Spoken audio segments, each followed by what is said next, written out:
300 anos, o Brasil viveu 3 ciclos econômicos: do pau-brasil, do açúcar e do ouro. Todos eram voltados à exportação e aos cofres de Portugal.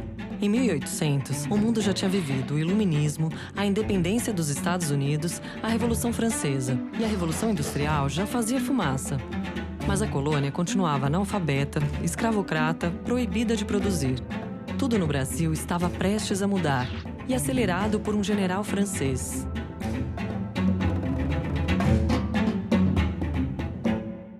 Napoleão era uma ameaça a todos os países da Europa. Napoleão ressuscitou a ideia de Carlos Magno, não é, de ser o grande dominador da Europa. A França como centro da Europa e a dominação de toda a região. Em poucos anos, o general conquistou territórios e apoio de diversos países europeus e se tornou imperador da França. Já que o Napoleão não conseguia invadir a Inglaterra e derrotá-la militarmente, ele tenta estrangulá-la economicamente. Ele decreta o bloqueio continental. Aqui onde eu mando, ninguém compra, ninguém vende nada para a Inglaterra. E exige a adesão de Portugal. Já naquela época, 1808, o comércio era dominado pela Inglaterra. E a partir do século XIX, a Inglaterra se tornou a grande provedora de crédito, puro e simples, para países. Portugal tinha uma aliança antiga com a Inglaterra e, diante da pressão poderosa dessas duas potências militares, aí o príncipe regente, Dom João, foge para o Brasil. Foi a Inglaterra que garantiu a vinda da família real para o Brasil, né? A vinda da família real fugida de Napoleão em 1808, ela trouxe entre 10 mil e 15 mil pessoas, que era a elite portuguesa. Toda a corte portuguesa, dos nobres, barões, príncipes, os grandes funcionários públicos, os chefes militares, escrivães de polícia, policiais. Toda a aristocracia portuguesa vem embora para o Brasil. Um dos primeiros atos do Dom João VI foi abrir o país ao comércio internacional, quebrando já de partida o pacto colonial. O Brasil só podia comerciar com Portugal, a partir daí pôde comerciar com outros países diretamente, né? Com a concessão de privilégios à Inglaterra. Com a vinda da família real, aqui a sede do reino passou a ser o Brasil. E foi um caso único na América Latina, né? Da colônia que vira sede imperial e da sede imperial que passa a ser gerida a partir da colônia. A metrópole virou colônia e a colônia virou metrópole. Significa que o Estado português se transferiu para Rio de Janeiro, né? A sede dele. E ele traz também o aparato do Estado português. Uma junta comercial, a Guarda Nacional, a Biblioteca Nacional, o Jardim Botânico, um Conselho de Fazenda, isso é, como se fosse um Ministério da Fazenda, onde as decisões da economia seriam tomadas, um erário real, onde as rendas seriam colocadas e analisadas. As cortes de justiça, ele traz a segurança, ele traz a imprensa régia.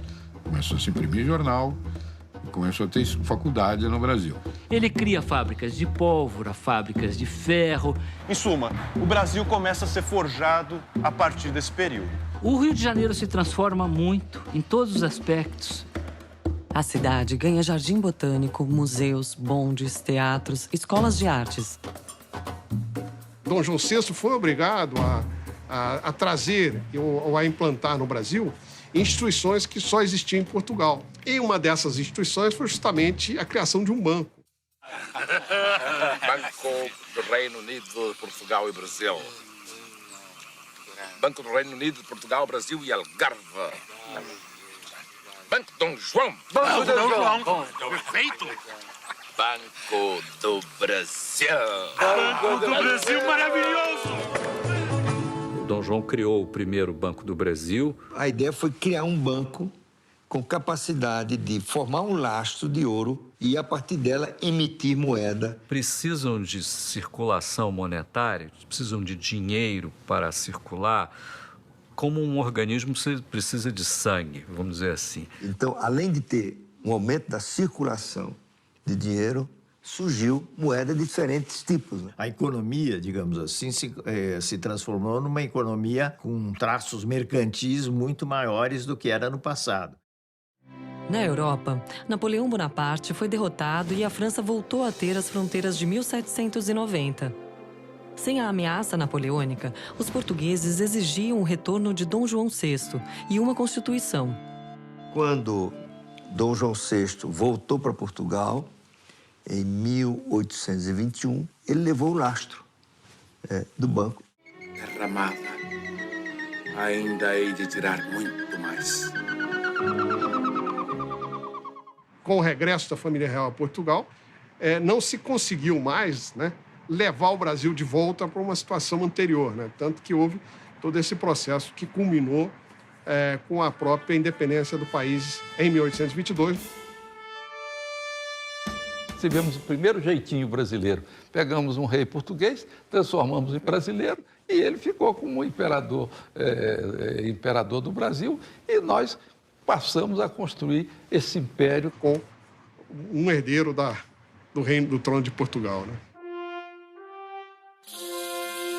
Em 1822, o Brasil rompe os seus vínculos com Portugal, mas ele mantém inalterada a estrutura econômica, social e política. Que era uma independência formal, mas uma dependência cultural e econômica e financeira muito grande, né, dos países ricos. Os governantes continuaram os mesmos, os ministros continuaram os mesmos, os comerciantes continuaram os mesmos, as relações do país com o exterior continuaram as mesmas. Nós mudamos a nossa dependência de Portugal para a Inglaterra. Não muda mais nada. O analfabetismo continua tão grande quanto era, a escravidão permanece o latifúndio, país exportador de matérias-primas. Mas, de qualquer forma, foi um avanço importante em relação ao período colonial, que era um desastre. Na realidade, há uma mudança grande do ponto de vista político e institucional, porque agora se tratava de construir uma nação. As elites podem pensar num projeto de Brasil, um projeto novo,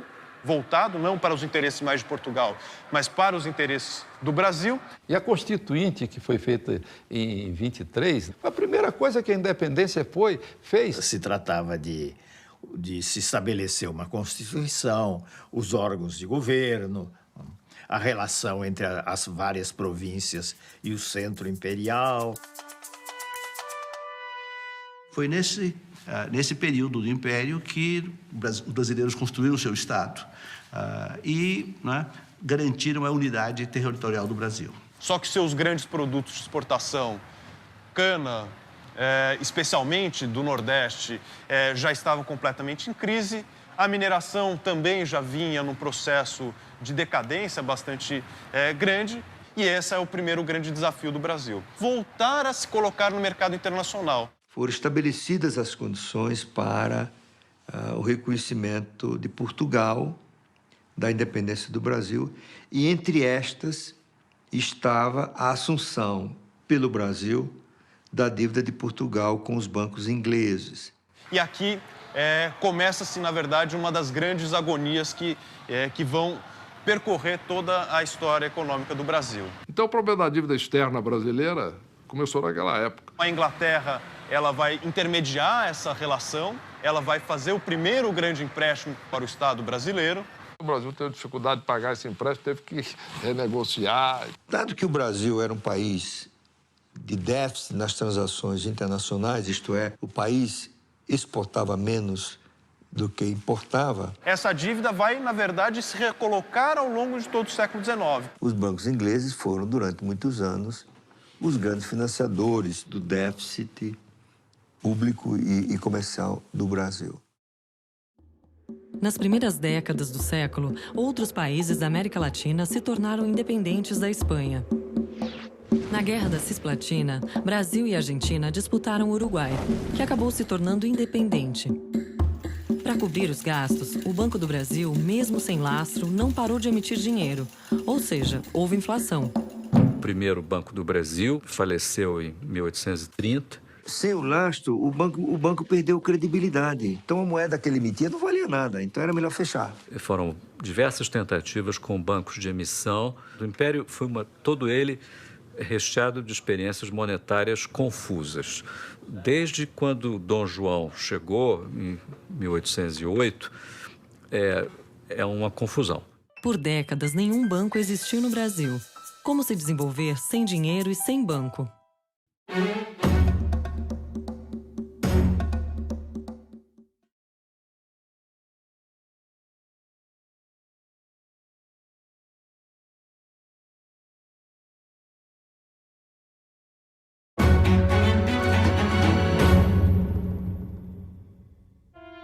Enquanto o Brasil ficava sem banco, na Inglaterra havia mais de 400.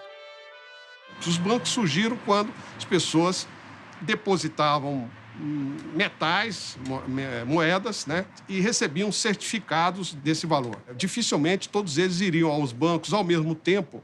Então, o que os bancos começaram a fazer? Eles começaram a emprestar. Do século XVII para o século XVIII, os bancos ingleses começam a emergir como os mais sofisticados da Europa. Que é nos bancos ingleses que nasce o crédito à pessoa jurídica. O Brasil, sem banco e sem dinheiro, ficava também sem imperador. Em 1831, Dom Pedro I abdicou em nome do filho, de 5 anos de idade, e o poder passou a ser exercido por regentes. Foram 10 anos enfrentando revoltas até que a regência decretou a maioridade de Dom Pedro II, aos 15 anos de idade. A economia vinha melhorando, desde 1820. Quando você começou a produzir café no Sul, depois que um nosso representante do Itamaraty seduziu uma senhora e trouxe as mudas de café para o Brasil. Por volta de 1840, já é possível perceber um grande crescimento das produções de café no Brasil. Com o café, crescia também o comércio de escravos. Importar africanos era uma atividade legal que arrecadava dinheiro para o governo. A Inglaterra foi o país que criou o tráfico negreiro. O tráfico negreiro movimentava os estaleiros de Liverpool, capital na Bolsa de Londres. E a Inglaterra se torna a líder do movimento abolicionista internacional. E começa a pressionar o Brasil. E aí os ingleses decretaram o banimento do tráfico negreiro. Então o Brasil começou a ter seus navios capturados em alto mar. Fortes brasileiros em Paranaguá foram bombardeados por navios britânicos. Boicote internacional contra o Brasil em função do tráfico negreiro. Por que os ingleses optaram pelo fim da escravidão depois de serem os dominadores dos mares e terem feito do comércio de escravos uma das fontes da sua riqueza? Essa é uma questão bastante controvertida, mas eu creio que houve uma conjunção. A escravidão já não era um sistema de trabalho vital para a economia mundial liderada pela Inglaterra. As colônias inglesas no Caribe, que produziam açúcar, começaram a perder condições de competitividade para as colônias portuguesas. E, ao mesmo tempo, houve o surgimento em amplos setores da sociedade inglesa, de ideias abolicionistas que tiveram o seu peso. O Brasil era profundamente dependente da economia cafeeira, mas sem a escravidão não tinha produção de café. Não existiam ainda as condições para substituir a mão de obra escrava por mão de obra assalariada. Então, mesmo com o abate de navios, o tráfico negreiro continuou. E só realmente diminuiu em 1850. Com a Lei Eusébio de Queiroz, se estabelece o fim do tráfico negreiro. Isso é fundamental, porque definia que a escravidão estava com seus dias contados, ainda que ela levasse algumas décadas para efetivamente se terminar. É um momento de 3 grandes mudanças e 3 grandes transformações na economia. Também definiu-se, concomitantemente à Lei Eusébio de Queiroz, a Lei de Terras. A legislação que permite a compra e venda de terra no Brasil. E, finalmente, ainda em 1850, a o primeiro Código Comercial Brasileiro. Na verdade, garantia toda uma regulação sobre as transações comerciais, os serviços como seguros, bancos e, mais do que isso, a possibilidade da formação de empresas de sociedades anônimas. Eu diria que a grande evolução institucional foi a tarifa Alves Branco. Foi ali que modificou tarifas em 1946. Que são tarifas fortes, de 60% para a época era considerado forte. O objetivo não era substituir importações, mas é o que aconteceu. Permitiu que se criassem algumas indústrias no Brasil por proteção tarifária. Em grande parte, Mauá é subproduto de transformações desse tipo. Quando o tráfico de escravos acabou realmente proibido em 1850, as pessoas que se dedicavam a esse negócio saíram riquíssimas, cheias de dinheiro, sem ter onde aplicar. E ele falou, ops, dá isso aqui, criou um banco, usou esses capitais e criou em 5 anos uma estrada de ferro, uma companhia de navegação no Amazonas, uma companhia de gás no Rio de Janeiro. Demonstrou o óbvio, o Brasil só precisava de boas instituições, só precisava que o governo central, forte, pesado, interventor e ineficiente não fosse dessa natureza. O Brasil teve tentativas de industrialização, mas é muito precário, muito incipiente. Por exemplo, nós temos os grandes projetos do Visconde, Barão de Mauá. Investe em ferrovias, fábricas e tal, mas esses projetos são abortados, né? Então, os pequenos, que para se tornar grandes, existiam no Brasil.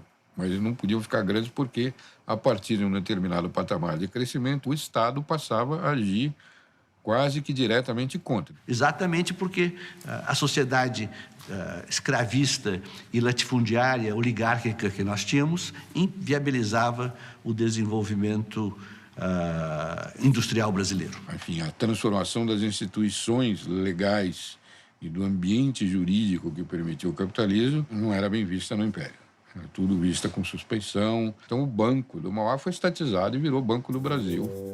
Esse que está aí hoje. Você não tinha uma situação jurídica que permitisse separar a contabilidade da família do empreendimento, ou seja, criar empresa. E o Império tinha orgulho de só ter permitido a formação de 12 sociedades anônimas no Brasil.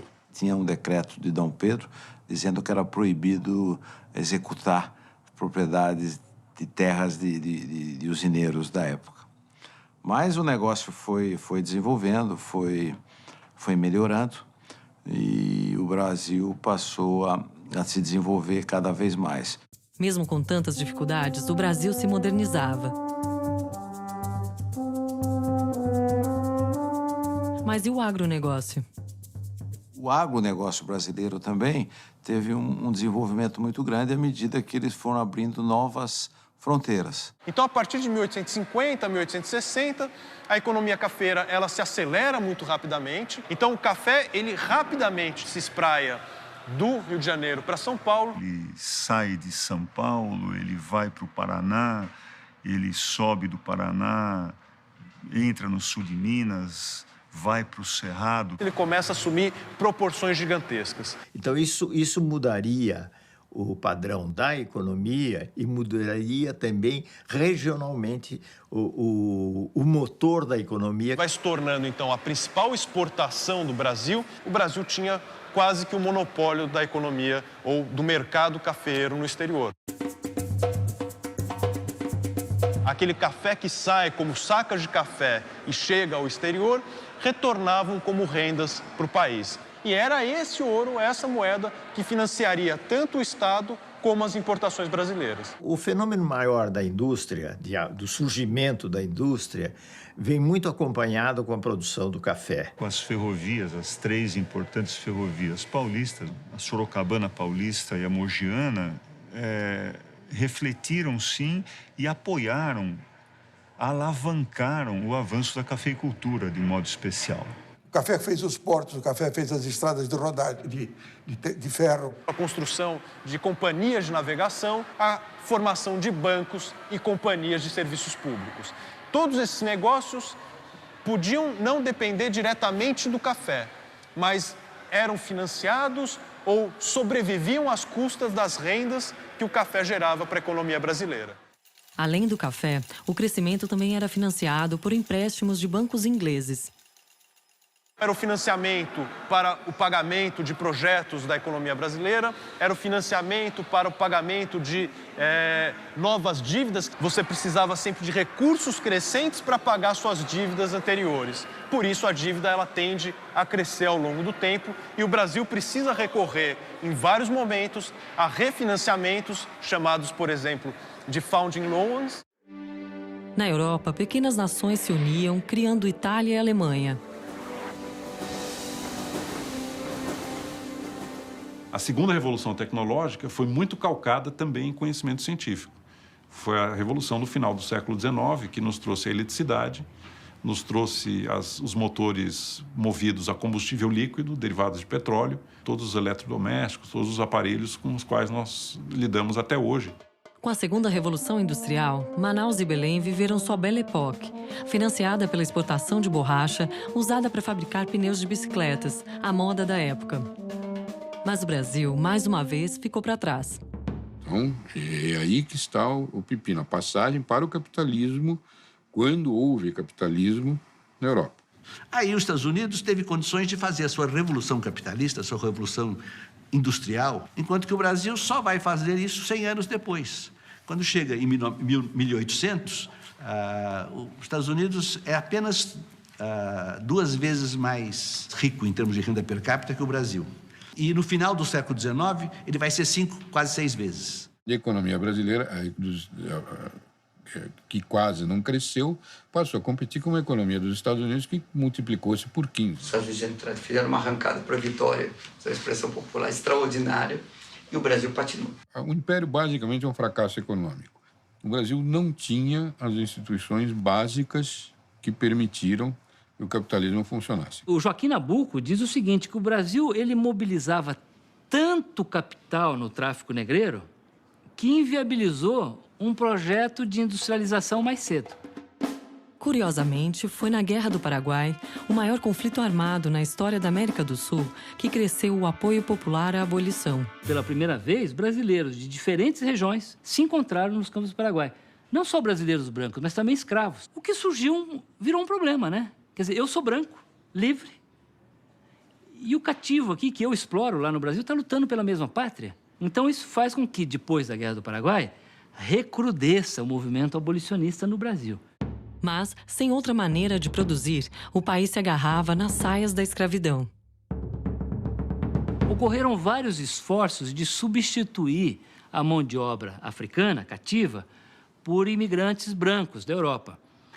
Mas as primeiras tentativas fracassaram, porque os fazendeiros queriam tratá-los da mesma forma como tratavam os seus escravos. Enfim, não era um problema fácil de resolver. No caso do Brasil, ele foi sendo resolvido com o tempo. O Brasil foi um país que retardou enormemente o fim da escravidão. O Brasil foi o último país do mundo ocidental a abolir a escravatura, ou o alto atraso na abolição da escravatura refletem uma certa inércia, uma certa dificuldade do país se transformar em direção às direções assumidas por outros países. Então, o Brasil, na segunda metade do século XIX, se tornou um pária internacional, mais ou menos como foi a África do Sul durante o regime do Apartheid. Quer dizer, o Brasil é um país que as mudanças sociais, elas são lentas. E no Brasil isso foi conseguido quase que sem nenhuma disputa, né? Quase que veio de fora para dentro, a abolição, porque os ingleses primeiro bloquearam, impediram o tráfico, né? Depois surgiram as leis subsequentes. São as famosas leis que a gente aprende na escola, lei do ventre livre, lei dos sexagenários, etc, etc. Então, a combinação desses dois fenômenos, a pressão internacional com o movimento abolicionista dentro, interno, faz com que o resultado seja a Lei Áurea em 1888. Se por um lado o Império fazia as pazes com a humanidade e a Europa, por outro perdia qualquer apoio interno. Os libertos foram jogados à própria sorte. E as plantações de café ficaram sem trabalhadores. Em 1888, começava uma grande crise econômica, social e política.